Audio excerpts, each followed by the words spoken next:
Okay, Assalamualaikum warahmatullahi wabarakatuh. My name is Nur Akida binti Kafis. Today, I'm going to make a persuasive speech on how to not procrastinate. I want to make sure after you hear my speech, I guarantee that none of you will not procrastinate.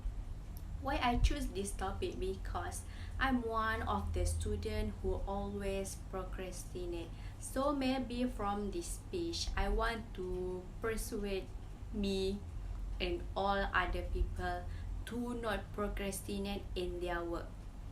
Procrastination is a trap that many of us fall into it. In fact, according to researcher and speaker Pearsteal, 95% of us procrastinate to some degree. While it may be comforting to know that you are not alone, it can be sobering to realize just how much it can hold your back. Okay, procrastinate is not the same as lazy, but procrastinate is an active process that you choose to do something else instead of the task that you know you should be doing it. In contrast, laziness is something that inactivity and unwillingness to act. But if we procrastinate for a long time, for a long period, it can make us demotivated to do the work or tasks. Now I want to share the tips on how not to procrastinate on your work. Okay, firstly, you need to recognize that you are procrastinating.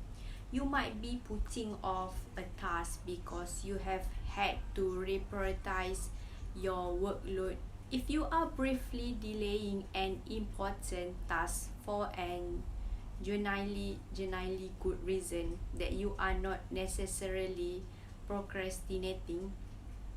However, if you start to put things off indefinitely or switch focus because you want to avoid doing something, then you probably are procrastinating. Secondly, you should work out why you are procrastinating. You need to understand the reason why you are procrastinating before you can begin to tackle it.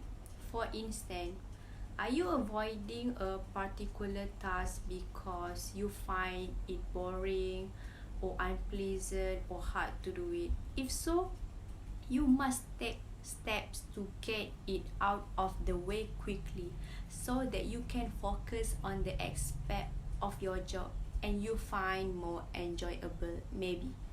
Lastly, you must adopt anti-procrastination strategies.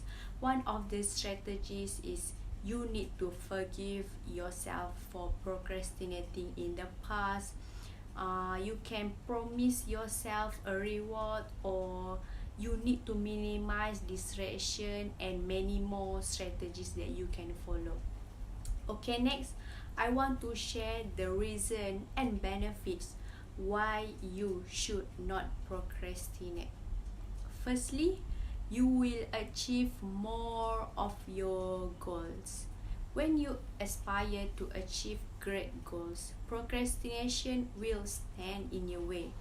When you finally free yourself from procrastinate, your progress in works towards your goals. Secondly, you can increase your self-control. To achieve great goals, you must get things done even when you don't feel like it. You don't get the luxury of working only when you feel like it. Lastly, procrastination can avoid regret. Procrastination is not on your side, although it pretends to be. It's trying to steal your time, to steal your goals, to steal your opportunities, your potential, and ultimately your life. And this makes the journey towards overcoming it a worthy one, if not an essential one. Okay, The conclusion is these tips of not procrastination will help you to change a better life. Your heart will be more at ease.